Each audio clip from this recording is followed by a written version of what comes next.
Praise the lord. యేసు రక్తమే జయము. మన రక్షకుడు మన విమోచకుడైన యేసుక్రీస్తు అతి పరిశుద్ధ నామములో అందరికీ వందనాలు. చిన్న ప్రార్థన ద్వారా ఈ ఉదయకాల వాక్యదానం చేసుకుందాము. పరిశుద్ధుడా, ప్రేమ కలిగిన దేవ యేసయ్య, సర్వాధికారినైనా మీకే వేలాది వందనములు, కృతజ్ఞత స్తుతి స్తోత్రం చెల్లించుకుంటున్నాను.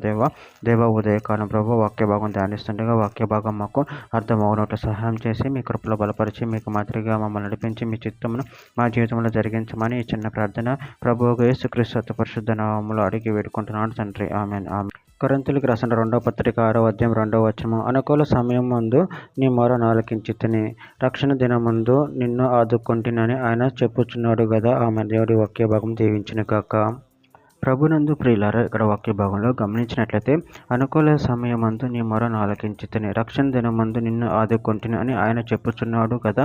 అదేవిధంగా వాక్య భాగంలో గమనించినట్లయితే హెబ్రీయులకు రాసిన పత్రిక 4వ అధ్యాయం 7వ వచనం, నేడు మీరు ఆయన మాట వినిన ఎడల మీ హృదయములను కఠినపరచుకొనకూడని వెనుక చెప్పబడిన ప్రకారం ఇంతకాలమైన తరువాత దావీదు గ్రంథంలో నేడని ఒక దినమున నిర్ణయించుచున్నాడు.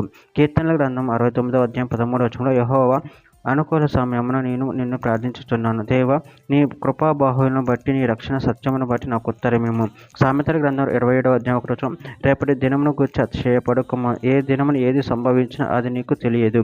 యెషయా గ్రంథం 55వ అధ్యాయం 6వ వచనం, యెహోవా మీకు దొరకు కాలమునందు ఆయనను వెతుకుడి, ఆయన సమీపంలో ఉండగా ఆయనను వేడుకొనిడి.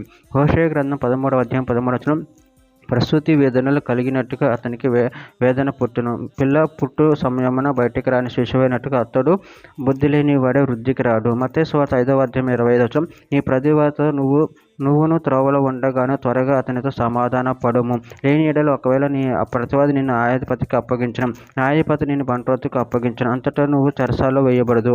యెషయా గ్రంథం 49వ అధ్యాయం 8వ వచనం, యెహోవా ఇలాగ సెలవిచ్చుచున్నాడు, అనుకూల సమయమందు నేను నీ మొరను ఆలకించి నీకు ఉత్తరమిచ్చితిని, రక్షణ దినమందు నిన్ను ఆదుకొంటిని.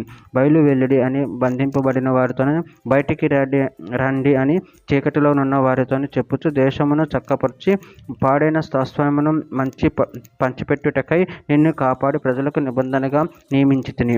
చివరిగా ఒక మాట, లూకా సువార్త 4వ అధ్యాయం 19వ వచనం, ప్రభు సంవత్సరము ప్రకటించుటకును ఆయన నన్ను పంపియున్నాడు అని రాయబడిన చోటు ఆయనకు దొరికిను. ఆమె. దేవుడి వాక్య భాగం దీవించునుగాక. చిన్న ప్రార్థన చేసుకుందాము.